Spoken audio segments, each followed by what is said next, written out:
Hola, estimados aficionados al séptimo arte. En esta ocasión voy a hablar de un clásico del cine, no solo a tener muy en cuenta por los amantes del género de terror, sino por cualquier cinéfilo en cualquier año.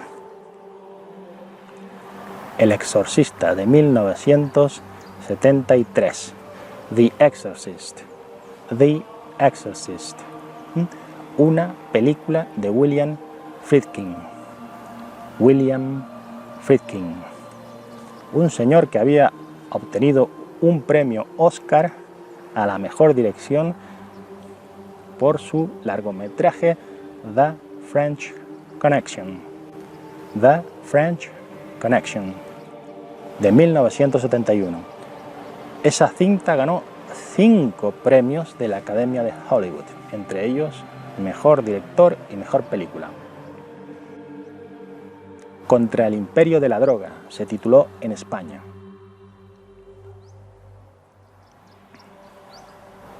El guión es de William Peter Blatty. Señores, este hombre escribió una novela en 1971 del mismo título, que había sido un éxito de ventas. Este es, a mi entender, un escritor polivalente. Y lo es, por ejemplo, porque escribió el guión de la película El nuevo caso del inspector Clouseau de 1964. Compañeros, una comedia. Este autor aparece en una secuencia de la película, en un momento en que se está rodando un largometraje dentro de esta película, y lo podemos ver a él, a William Peter Blatty. Actores principales de El Exorcista: Linda Blair. Excelente, es la niña poseída. Max von Sydow. El exorcista, bueno, el exorcista experto, que tenía 44 años en el momento del rodaje, pero aquí interpreta a un hombre de unos 74. Tiene un maquillaje tan logrado que casi nadie puede percibirlo. Es más, yo en mi adolescencia creía que Max von Sydow en esta película era un señor anciano, de tan bien que está ese maquillaje. Jason Miller, su primer trabajo en el cine. Increíble, anoté aquí. Parece que nació para interpretar al padre Karras. En realidad, él había ganado, como autor de teatro, un premio Pulitzer por una obra de teatro, señores. O sea, es una persona que lo mismo te hace una obra de teatro como que te interpreta a un sacerdote dispuesto a realizar un exorcismo de manera muy convincente en el cine. Ellen Burstyn, la madre de la niña.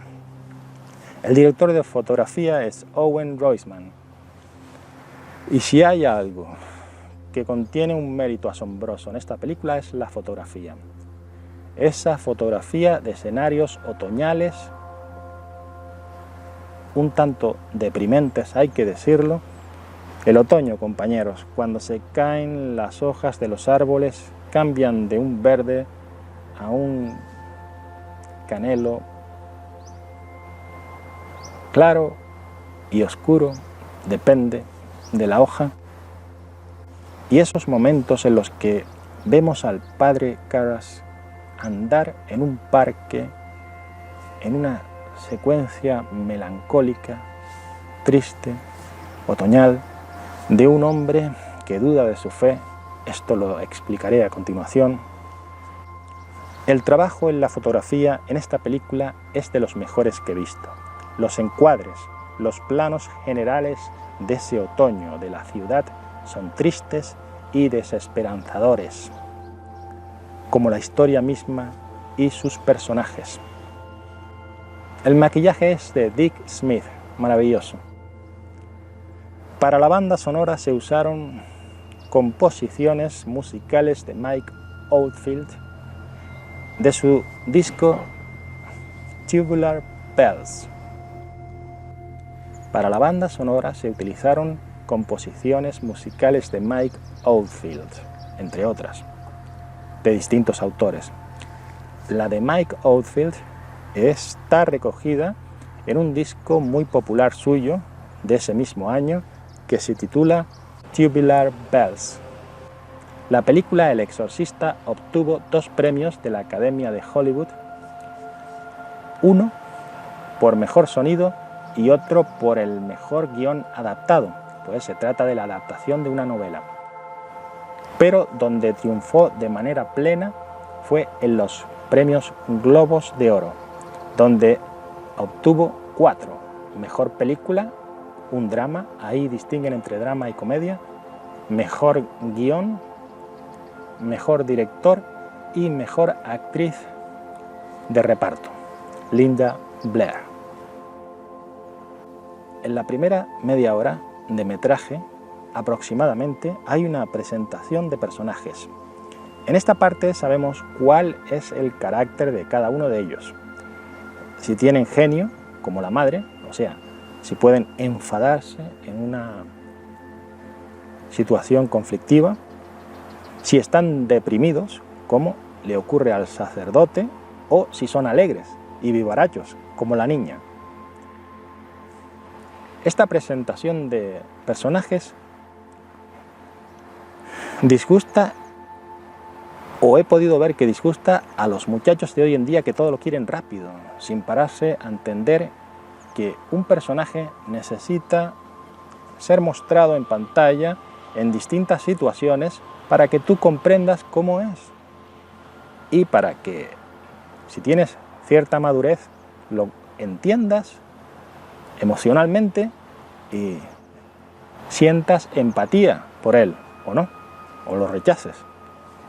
Los trabajos de arqueología del padre Merrin, llevados a cabo en esta ficción por Max von Sydow, el actor, maravilloso. Un actor sueco, muy serio y muy bueno en su interpretación, siempre. Si hay alguien en el que te puedes fiar, o te podías fiar, era de Max von Sydow. Hablando de una interpretación en una película, me refiero. Por cierto, su hermano falleció durante el largometraje, lo cual forma parte un poco de esa leyenda de la maldición de la película El Exorcista. Todos nos morimos tarde o temprano. Por ejemplo, el actor Jason Miller se murió de un ataque al corazón muchos años después, pero no llegó a anciano. La vida familiar de la niña Regan y su madre, con su padre ausente, es presentada también en esta primera media hora. El padre Karras, por ejemplo, no da una limosna a un anciano que se la pide, sentado en el suelo del metro, en unas condiciones bastante malas, allí, en ese metro, malviviendo, diciendo que fue monaguillo. Oye, fui monaguillo, dame algo, una limosna. Él no se la da. Luego el mismo padre Karras confiesa a otro párroco mayor que él ha perdido la fe. Tiene a su madre enferma, padece una especie de demencia, la madre, senil por la edad. Lo más curioso, compañeros, es que él es un jesuita psiquiatra. Representa a la Iglesia y representa en parte a la medicina. La ciencia que estudia las enfermedades mentales, la psiquiatría. Él es sacerdote, jesuita, por un lado, y psiquiatra, por otro. En una ocasión dice que estudió en Harvard. La parte en la que participan los médicos con sus métodos de principios de los años 70 da más miedo, incluso, que algunas de las escenas terroríficas de la película. Asusta, tanto como la siguiente, la del exorcismo. Son médicos reales y están haciendo o simulando hacer lo que ellos suelen realizar a diario. Esa escena en la que introducen una aguja en el cuello de la niña, hay un chorrito de sangre, un pequeño chorrito de sangre. A mí todo eso ciertamente me asusta, porque de niño estuve en un hospital, vi lo que le hacían a los niños allí, los médicos, mejor lo dejo en el aire, no profundizo en eso. Los médicos, desgraciadamente, para curarnos a veces nos dan miedo antes, con sus métodos. La medicina ha avanzado mucho, pero lo dejo. Los últimos 45 minutos son los más intensos. Cuando el padre Karras comienza a ver a la niña que afirma ser el mismo diablo, no un demonio subalterno, no. Ella dice que es el mismo diablo. El padre Karras es el que siempre me ha conmovido más. Es un jesuita psiquiatra que ha perdido la fe. Representa una combinación extraña, fe y medicina. Fe y ciencia médica. Lo repito. ¿Por qué el diablo, en la niña poseída, engaña al cura cuando éste le echa agua del grifo diciéndole que es agua bendita? El diablo reacciona como si fuera bendita. El diablo es mentiroso, le afirma luego el exorcista. Él le dice, desde su experiencia, el diablo es mentiroso, nos va a engañar. El padre Karras le intenta explicar que la niña tiene 3 personalidades, pero el exorcista viejo le detiene en el acto y le dice, le detiene, me refiero, en su diálogo, para decirle, solo hay uno, solo hay una personalidad, la del maligno, la antigua serpiente, Satanás.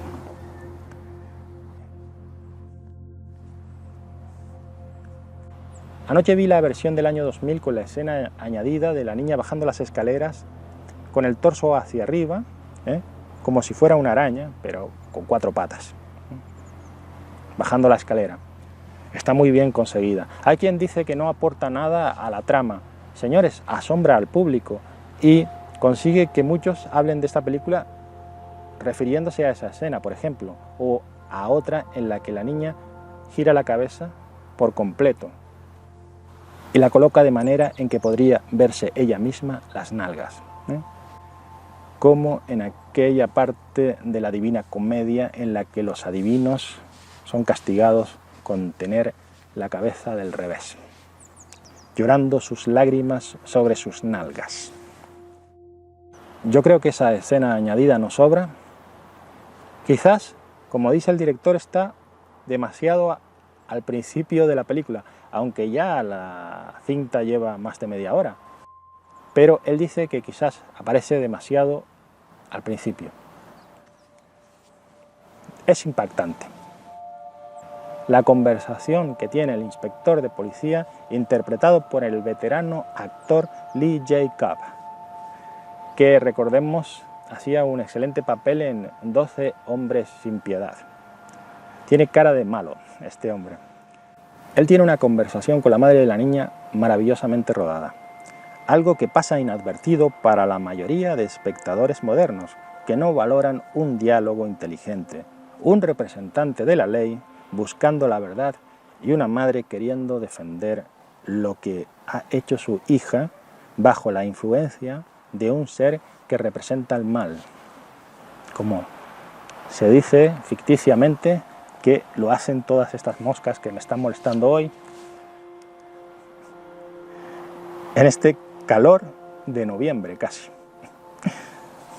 Estamos a finales de octubre y aquí a veces hace un calor terrible. Al guionista William Peter Blatty, ya un señor anciano, se le murió su hijo joven, su querido hijo, dice él en una especie de documental. Y yo, escuchando hablar a William Peter Blatty, el guionista, el novelista también, porque escribió la novela El Exorcista, que fue un éxito de ventas, creo que es un hombre con una capacidad para sentir asombrosa y describir sentimientos. Y yo creo que él quiere simbolizar el mal en el diablo, en esta novela, y en este guión, y el mal es algo que nos acompaña a todos y acompañó también igualmente a todos antes que nosotros. Estuvo ahí desde los tiempos de la prehistoria, el mal. Se le atribuyó una figura u otra. En el catolicismo es el diablo, que tiene demonios a su mando.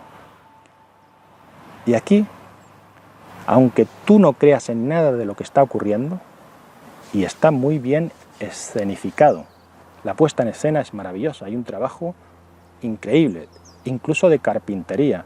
Por ejemplo, cuando uno de los personajes es golpeado por la niña y cae de espaldas hacia el suelo, el tipo está introducido en una cápsula de madera que sostiene a la cámara para que se le pueda grabar a él según cae de una forma controlada, sin que sufra daños.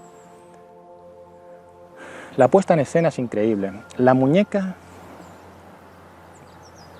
que recrearon con la misma cara de Linda Blair está maravillosamente realizada. Es ella. Tú llegas a creer que aquello se consiguió con un efecto óptico o cualquier otra cosa, no que sea una muñeca, porque está muy bien realizada la muñeca, es muy realista. Luego suelta un vaho de estar en un sitio frío, como lo hacen los actores reales, porque le colocaron en su interior pues una manguerita para soltar ese vaho de aire caliente. Está muy bien realizada, compañeros, la muñeca.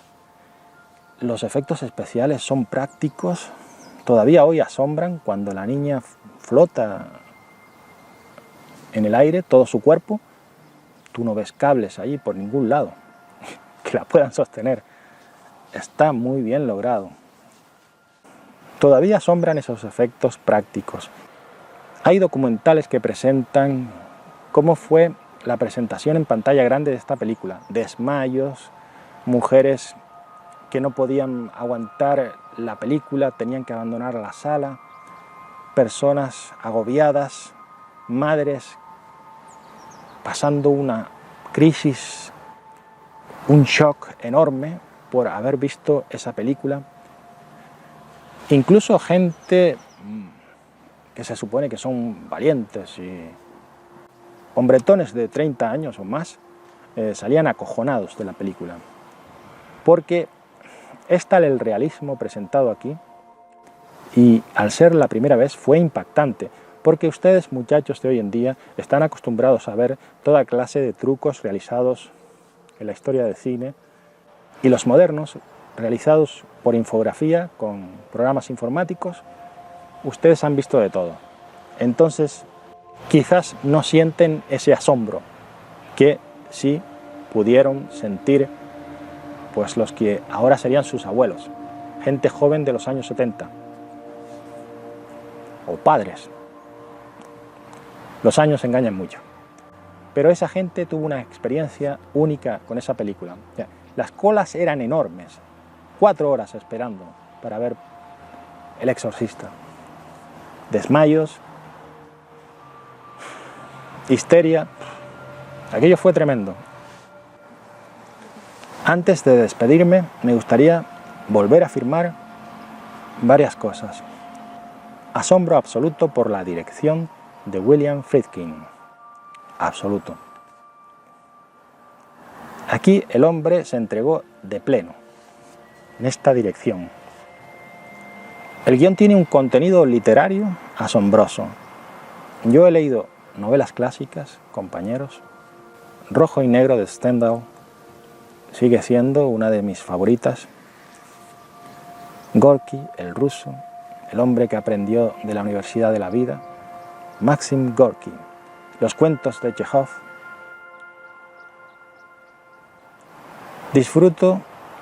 Suelo disfrutar con la literatura clásica de las hermanas Brontë, Cumbres borrascosas. Por ejemplo, aquí en la escena final, una que fue eliminada en el primer corte, se nombra de forma burlona porque el inspector hace la broma de que va a haber una película titulada Cumbres borrascosas, interpretada por una cómica de ese momento. No existe esa película. Esto lo comento como una curiosidad, pero acostumbrado a leer literatura clásica, yo encuentro que en este guión hay una forma de literatura que se puede aplaudir, o sea, que tiene valor literario.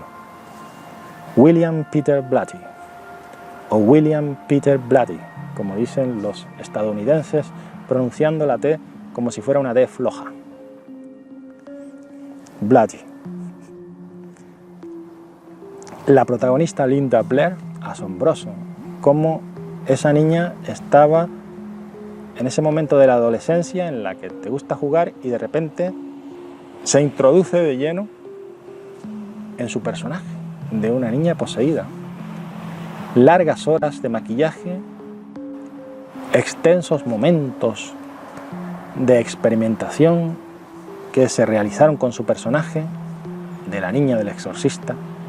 Ella será recordada por generaciones venideras como la niña del exorcista, Linda Blair, que de adulta seguía siendo buena actriz, sin ser guapa como ellos la describían en el casting. Al elegirla, no es una niña guapa, pero sí es mona, una niña común, que es lo que ellos buscaban, el director principalmente. Y luego mi asombro absoluto igualmente por Jason Miller, ese hombre de teatro que se convirtió en actor. Este es su primer trabajo, como dije antes, y es asombroso lo que transmite con sus ojos, su mirada triste, depresiva, incluso cuando sonríe, le notas que es un hombre amargado, que es un hombre triste. Amargado no en el peor sentido de la palabra, sino en el sentido de que sufre una depresión, interna o externa, por algo que le sucedió en su vida, como que su madre padezca demencia y que él tenga una crisis de fe, siendo religioso, siendo sacerdote. El maquillaje asombroso también, se repite la palabra, Dick Smith, y la fotografía de Owen Roseman, igualmente maravillosa. Disculpen esta interrupción. Un día después de terminar esta reseña, me di cuenta que de forma no premeditada no nombré a Dios en mi crítica, ese gran ausente. En la lucha que ocurre en esta historia del exorcista entre el bien y el mal, Dios no parece mover ni un tanto así su poderosa fuerza para detener al maligno. Algunos dirán, él utiliza al hombre como una herramienta. El sacerdote o los sacerdotes que hacen el exorcismo son herramientas de Dios. Dejo ahí esa afirmación. Sin embargo, yo creo que es el hombre, su sacrificio, el que libera a la niña del mal, personificado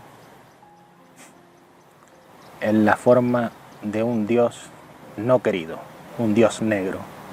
Me refiero a la oscuridad que entraña el diablo. Dios, ¿dónde estás? Esta es una ficción. Intenté abordarla como una buena historia de terror. El exorcista, 1973.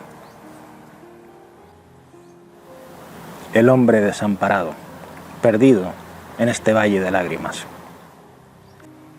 El diablo continúa su propaganda, su anuncio perpetuo, mientras que Dios parece siempre ausente.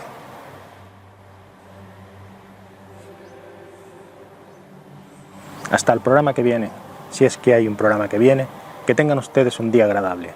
Gracias.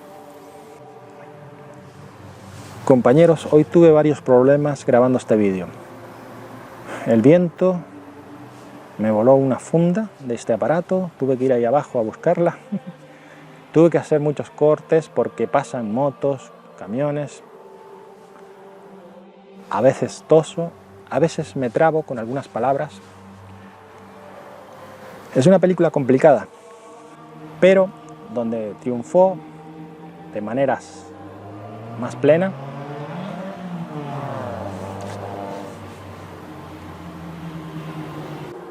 lo más curioso es que él es un jesuita como la moto esta que va a venir ahora.